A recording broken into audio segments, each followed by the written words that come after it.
சம்சாரி வியாபார நண்பர்கள் அனைவருக்கும் வணக்கம்ண்ணே.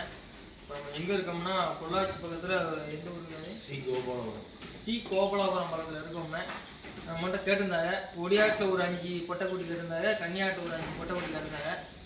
இந்த எது நல்லா பெஸ்ட்டாக வரும் அப்படின்னு சொல்லி அண்ணாச்சி கேட்டுக்காங்க. நம்ம பொருள் எப்படி இருந்துச்சு, நம்ம ஏமாத்துற மாதிரி செய்கிறோம்னு அண்ணாச்சி சொல்லுவாங்க.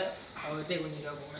நம்ம பொருள் எப்படி இருந்துச்சு இன்னும் கொஞ்சம் பார்த்து சொல்லுங்கள். பொருளெல்லாம் எதுவும் தப்பு இல்லை, பொருள் நல்லா இருக்குது. இதான் ஃபஸ்ட் டைம் நான் இது பண்ணுற வியாபாரம். இப்போ அமௌண்ட்டும் நான் வெளியே போட்டு விட்டுட்டேன். எனக்கு சொன்ன டேட்டுக்கு முன்னாடியே கொண்டு வந்து கொடுத்துட்டாங்க. குட்டியெல்லாம் நல்லா இருக்குது. நம்ம நம்பி அட்வான்ஸ் போடலாமா? கண்டிப்பாக அட்வான்ஸ் போடலாம், போடுங்க. எங்கள் ஹோட்டல் பண்ணி கொடுத்துருவாங்க. இப்போ இது என்னோட ஃபீல்டுக்கே கொண்டு அறிவி விட்டுட்டாங்க. இப்போ இது ஃபுல்லாமே நம்ம அண்ணாச்சியோட பண்ணாதான். மற்ற மாதிரி குட்டியை நம்ம வந்து அனுப்புறது கிடையாது, டேரெக்டாக வந்துடுது. குட்டியே நானும் டேரெக்டாக வந்துடுது. இது ஒன்று மட்டும் டவுட்டாக இருக்குது. குட்டி ஒரே வைக்கலாம்.